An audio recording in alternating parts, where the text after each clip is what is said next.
Medal পাওয়া যে কেবল ভাগ্যের ব্যাপার তা কিন্তু ঠিক নয়। অনেক পরিশ্রম এবং নিষ্ঠার ফলেই এই সাফল্য আসে।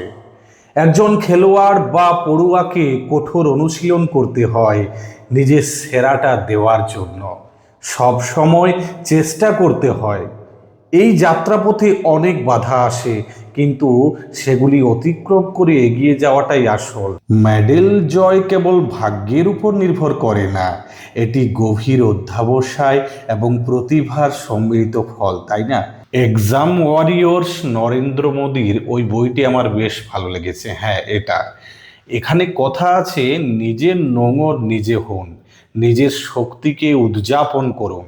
স্বামী বিবেকানন্দ প্রায়ই উপনিষদের একটি বাণী উপস্থাপন করতেন, অহং ব্রহ্মাস্মি, যার অর্থ প্রত্যেক আত্মাই হলো ঈশ্বরের এক একটি প্রকাশ।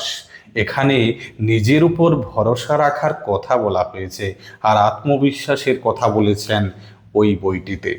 আর এটা হলো আমার ভারত অমর ভারত, স্বামী বিবেকানন্দ লিখেছেন। খুব ভালো একটি বই, সায়ন পেয়েছে। আর এই কথাটাও আমি বলেই দিলাম।